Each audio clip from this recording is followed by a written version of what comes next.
Mic Drop Moments is sponsored by Grow Radio. Want to launch your own podcast? Grow Radio are here to help. Grow Radio has launched and supported countless podcasts, and they'd love to do the same for you. Just hit record and they'll handle the rest. No editing stress, no technical faff, just a great podcast released when you want. Need a little extra support? Grow Radio's workshops and courses make getting started easy. Let's bring your podcast to life. Message Grow Radio on social media or reach out to Gary Jones, the founder of Grow Radio. Let's make this happen. Today, I'm chatting to the amazing, talented Holly Matthews. Hello. Oh, what a lovely introduction. Thank you, Sandra. Thank you so much. I'm thrilled to be here. Well, I don't believe in reading out horrible long bios, and you are the author of the Happy Me project and the latest release, Find Your Confidence, and we're going to chat a little bit about those as well. You've got an amazing background, obviously, author, singer, we'll get that one in as well, actor, and founder of the Happy Me project. So come on, tell us a little bit about what you're doing now, and then we're going to dig back and go back into a little bit about your journey. Absolutely. It always feels really weird when we do those introductions because it just feels like I've lived 100 lives and there's been many things that have happened. I'd forgotten I was a singer. I was a pop star for a moment. I'd forgotten that. Right now, I am very much focused on confidence and self-belief. And it feels like a very full circle thing for me because when I first started off in the wellbeing space, I didn't realize I'd started off in the wellbeing space when I did. I was essentially teaching people to be confident and using my acting background, talking to people about public speaking and how to look confident. But because of my own stuff that I'd done for me, I'd always, for a long, long time, worked on done self-development for me. So I knew a lot about it. So when I was teaching people about how to look confident, I was then teaching them, I was just slying in kind of, you should do this for your mindset. That would really help.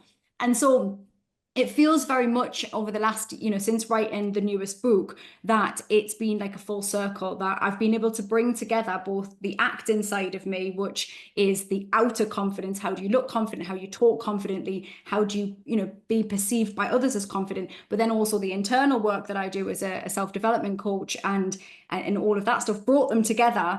And very much for the last couple of years, particularly focusing on confidence and self-belief, and how can we be our most authentic, weird self, and how can we lean into that? Because I have recognized in my work with now thousands of people, which is crazy, that we are happiest when we get to just be our weirdest self and be in spaces that get us and we feel seen and we feel heard.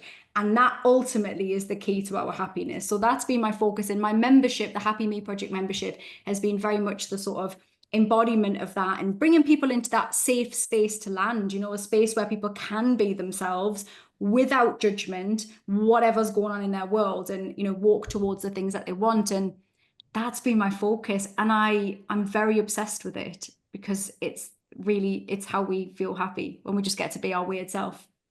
Now, I am going to dig back, but I just want to say a few things first. I mean, confidence is something people say to me, oh, you're so confident, you're always confident. And I shared something recently when I was speaking on stage and basically said, I am probably the most extroverted introvert out there, and I don't always feel confident, and there's been times in my life where I've severely lacked confidence, but given the impression of being confident, and that's because I've worked on it. And that's a common thing, isn't it? So common. For years, I used to say I was a confident introvert. I was like, I did a good impression, but that was probably true. When I was growing up, I was, neurodivergent. I was the weird kid. I was the weird kid. And then I got on TV at 11 years old and suddenly I was seen as confident, but I was doing a very good impression of somebody who was confident. I literally learned to act, to look like a person who was confident. Now, what I've learned is that does, as you well know, that does make an impact on your life, right? It does. You get a response from the world. If I behave like this, I talk like this, I, dress like this, I do this, I get a good response from that. The next part, so that's the fake it till you make it part, but the next part is we have to do the internal work, don't we? And, not everybody does that. But I think that's where people get stuck because they see the exterior, they see the shiny veneer of what we're putting out in the world. And they think, well, that person's confident, but we're just doing a script that we know, that we're just doing a script that this is the version of me that I know is effective in this environment. And it's the internal, the deeper level work that, you know, when I'm working with clients in my membership or one-on-one, we go a little deeper then and we get to go, okay, so that's good. And we need this bit, the exterior stuff, but we also need to do the inner work. How can we really like ourselves and be okay with all of our stuff, all of our chaos? And that's different. And I also think as well that, you know, people have the idea that we will, once we learn to be confident, I guess, in one area, that it will just be across the board, which is also not correct, right? You know, we might be really confident at work, but absolutely terrified as a parent, or not very good socially or in relationships. So I do think we need to remind ourselves that, firstly, confidence comes with practice. It comes with being uncomfortable. It's not something you are born with or without. It is something that can be learned.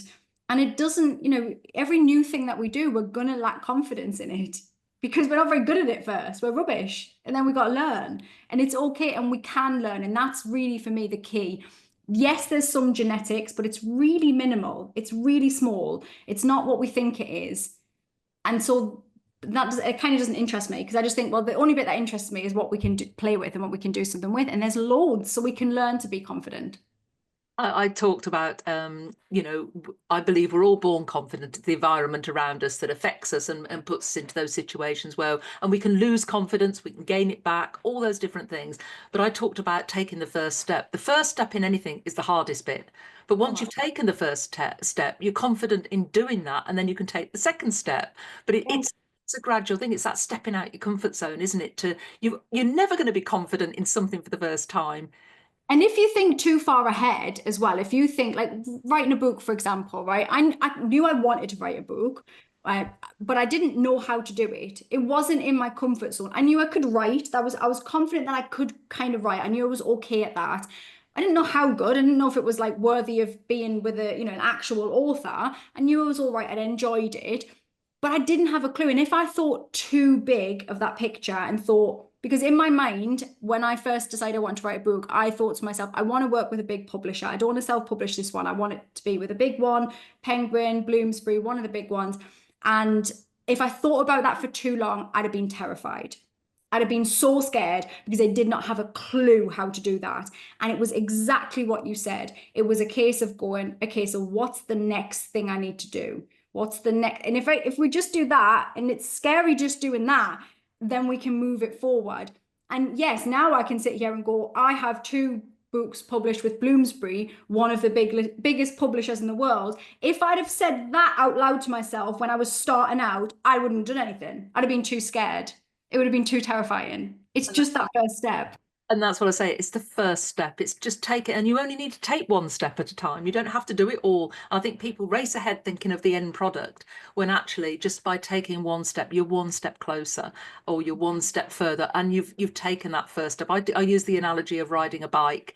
When you ride a bike with stabilizers, and your parents first take those stabilizers off, you're all over the place and you fall off. But once you've done it a few times, you forget about the stabilizers and concentrate on the destination. Yeah, you just concentrate on what you've got to do next. And I think that's really is the key to it. I think if we overwhelm ourselves with all of the stuff, and then it feels too big for us to even take a step out. But I think you're right. It's just tiny little steps. And you know, it's not to say that we don't set big, scary goals. When I wrote down that I wanted to be an author, or I wanted to do, you know, set up, be a self-development coach from being an actor, when I wrote that down, that was scary. Like, I didn't want to really, you know, I was scared to say anything to anybody, even to myself. But we say that we can have big goals, but then it's going, okay, so how the hell do we break it down and take the pressure off ourselves while we are going on that journey? We kind of got to accept, I'm going to be a bit rubbish at some of this stuff first, because I don't know it. But then again, there's also something nice in being new. There's a whole chapter in my new book on being new, right? Trying something for the first time. And I think that there's something nice in that. There was actually a kind of let off in going from being an actor, self-development coach, to being an author, where there was part of me that could go, I don't know what I'm doing. And there was something nice in that. Like, I wasn't expected to know. I've never done this before. And there was something that just allowed me to be more childlike with that. Yeah. I'm going to take you back, because I believe that you were probably a confident child. And when you've spoken at my events before, and you're going to speak at my awards this year, and I can't wait to have you back on my stage, because you have this way of captivating the audience. But also you shared a story about the letter that you wrote. And I think that shows that you were a confident child, even though you may not have even known what the word confidence was at that time. And, you decided you were going to be on the television, you wanted to be in a program. So tell us a little bit about that. And were you that confident child that you come across as? So I would have been seen as I was a very chatty child. I was very on the go. But I often struggled with relationships with my peers. So a lot of my earlier reports with school were Holly finds it difficult to connect with her peers, but she can talk with adults. And so I was very confident talking to adults. I could hold my own. I could have a debate with them. From a young age, I was seen as a little bit grown up for my years. And my parents took me, and it's so funny now because I only remembered the name of it recently, took me to a drama group, like at the Live Theatre in Newcastle, which is actually a really nice theatre. And it was called Sit and Fidget, which is actually hilarious as an adult with ADHD. And I go, makes sense why they sent me to that. And I remember going to that and really getting this feeling of like, I loved it. Like I loved being there. I think possibly also because you're around a lot of, similar types of people that are kind of the odd bods and the quirky ones and the weird kids. And I liked being there, and I found a level of confidence in that space.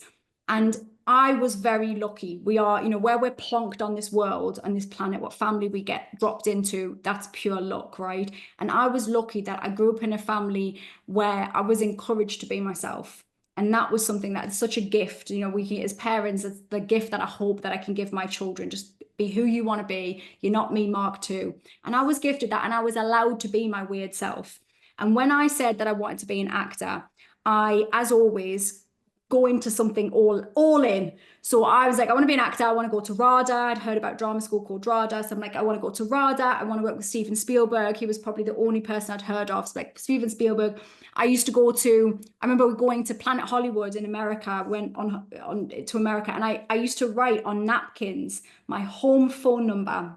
My name is Holly. I am an actress. And then my home phone number, which I can still remember. I can't remember anything else, but I can remember that. And I would write, and I just hope that Steven Spielberg would just, find this napkin and be like, that's the one for me to be in my next film. So I had that in me, but I think that was really down to the fact that my parents never told me to be quiet and be serious. I never got that. It was, they'd watch endless shows and get, they'd be constantly getting, here's a ticket for the show we're doing in the front room, me and my sister. And they just allowed that kind of creativity and allowed me to be. So we heard about a TV show that was being filmed in Newcastle called Quaysiders, which was like the EastEnders, but it was being in Newcastle. Didn't go anywhere as far as I'm aware.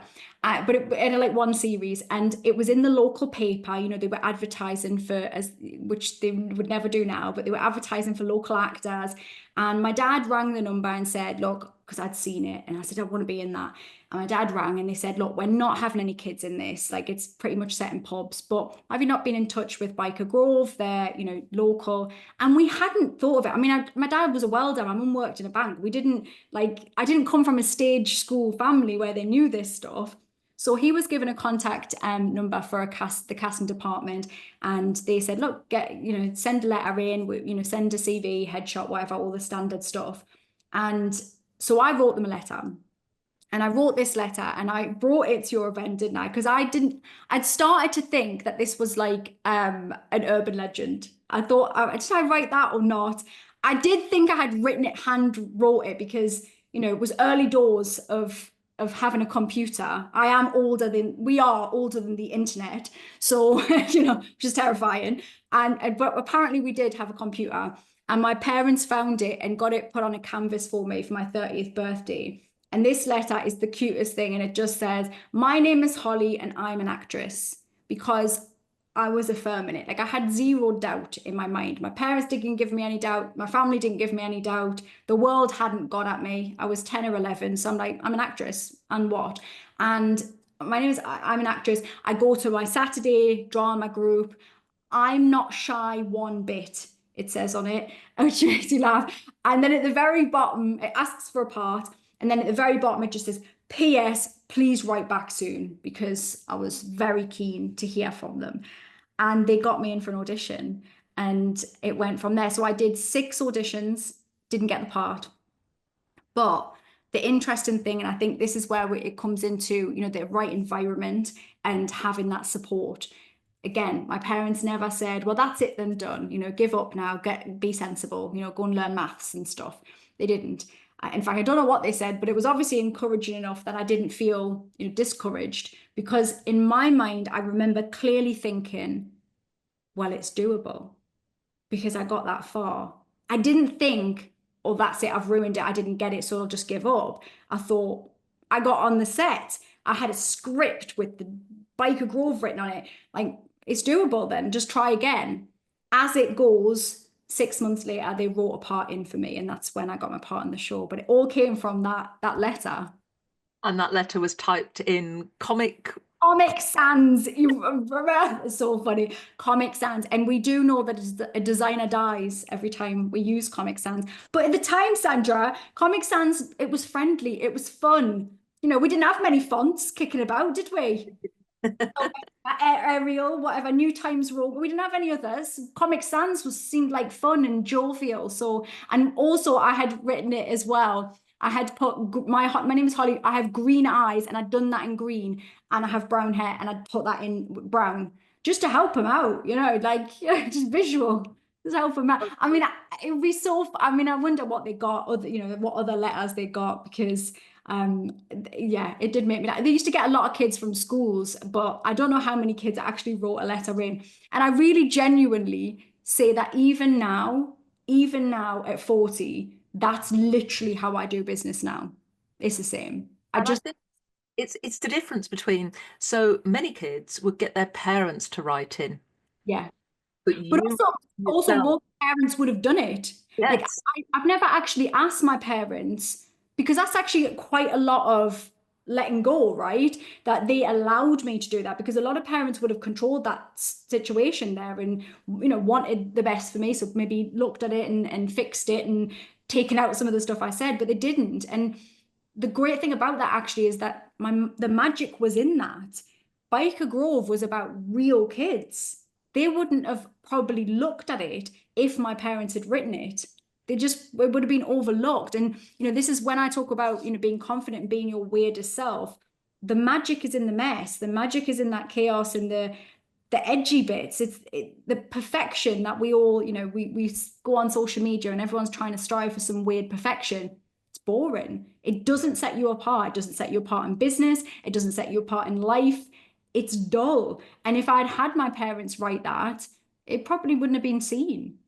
Yeah, and you said, obviously you wrote the chapter about being you and being your authentic self, and I think that's so important. So many people see somebody or see something and try to emulate that, and it never works, does it? You have to be you, and you have to approach things in your way, and that makes you more genuine. Definitely. And it's easier. I think the thing is as well, and there's nothing wrong with taking inspiration from somebody. We'll all do that. And that's lovely. But you've still got to find your route with it. And it's much easier when we can embrace all that we are, even the bits that sometimes need a little tweaking now and then and a little support. When we can embrace that and we don't internalize all this kind of anxiety trying to be something else. What if someone catches me out and I'd say this, like, it's much easier. Like I genuinely, talking on stages, talking on stuff like this, none of that phases me. But I do think that even over the last 15 years of, being me, not me as a character, I had a moment where I definitely was early doors trying to perfect a little bit. And I'm always going to make mistakes, say the wrong thing, break something. That's my natural state. But for a long time, I would try to hide that and try to be the shiniest version of me, still me, but a shiny version. Whereas now I just think, you know what? If I say something on a podcast or on stage and it goes a little all over, or I forget what I'm saying, I'll just say, I don't know where I've gone there. I'll sit down for a minute. We'll have a cup of tea and I'll get my brain back. And the thing is, when you do stuff like that, it's far more engaging because people see themselves in that. They don't see themselves imperfect. So actually, I feel like I have created a business and an ethos that helps me out when I mess up. It's great. It's perfect. And that's the thing, it's about being you. And, I released a video recently. I went and wrongly, and I always tell people never to script things, because if you write a script, and this, I mean, obviously as an actor, you have to work to a script. But when I work to a script, if you forget to say something, somebody has to prompt you, because it throws you completely off. So I say never script your lines, always speak from the heart, speak from your passion, and speak from what you know. And I scripted this video. So a 2-minute video took me 2 hours to film. Now the blooper video, which is full of swear words, which I never swear normally on my podcasts or on video or anything. And this was full of swear words. I'm actually using that video as my video because it shows the real me. It shows the authentic side. It shows that I'm not perfect. And the people I've shown it to said, oh, that's a side of you we never see. And that's Yeah. really interesting. So, and I'm all about sharing warts and all. I share the highs and the lows. And it's important to do that because we don't lead these practically perfect Mary Poppins lives. Our No. lives are full of twists and curves, and we are full of twists and curves. And I think it's far more, people throw the word inspirational around like confetti, and it's always a weird tall order to live up to. It always feels a little bit uncomfortable.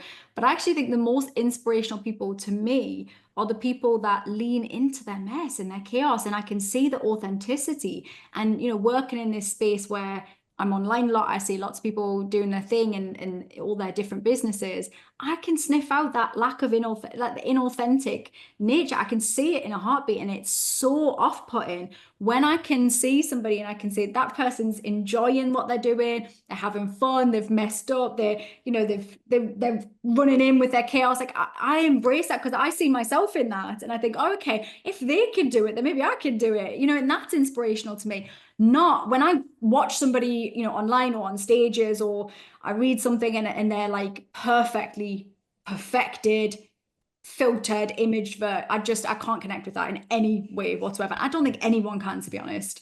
No, and I love the way you are, very authentic in everything you do, obviously online and in person, because I'm very lucky that we don't live too far away from each other. So it is quite good when I've got an event coming up and I say, Holly, do you want to speak? And thank you for agreeing to come and speak at my 10th anniversary of my awards, which is just like gone in the blink of an eye.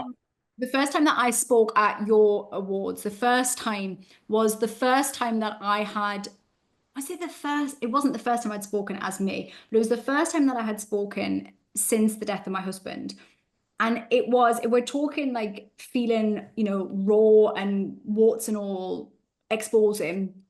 That was one of the things, because I knew what I wanted to say and I was talking about my work and my journey like we are today.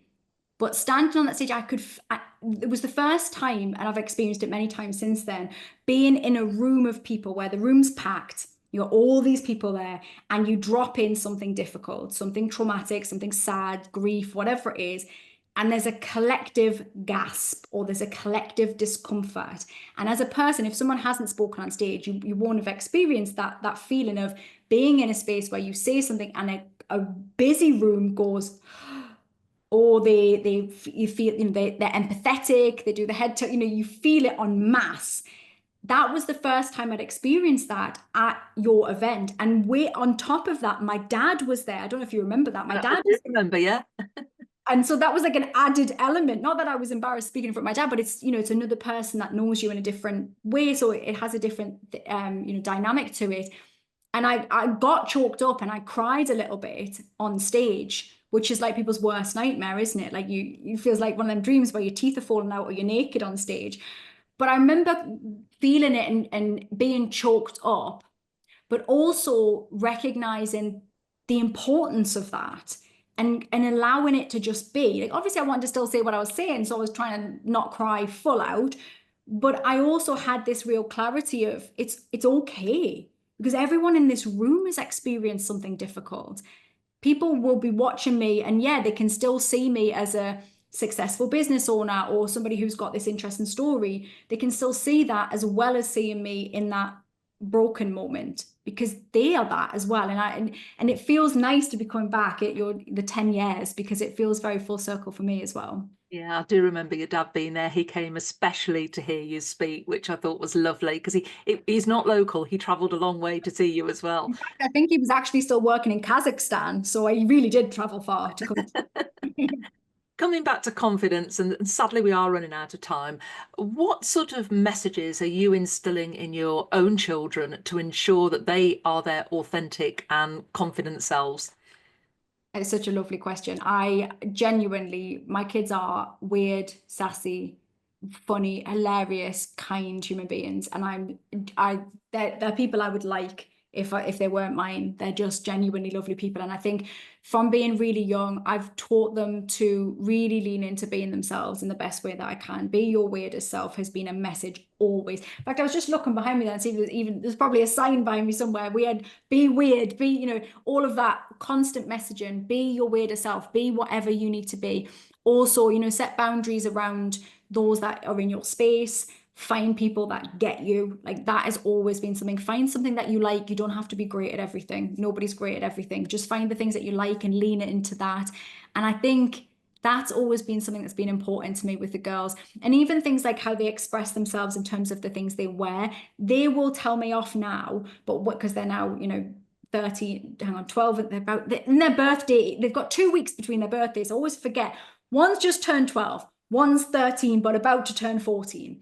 And even when they were really young, I used to let them wear what they wanted. And so when they look back on photographs now, they're like, we look scruffy messes. Our hair's a mess. We look chaotic. What are we wearing? And I'm like, well, that's what you wanted to wear. Why have we got face paint on? I'm like, because you wanted to be a leopard that day. That's not my business. That's what you wanted.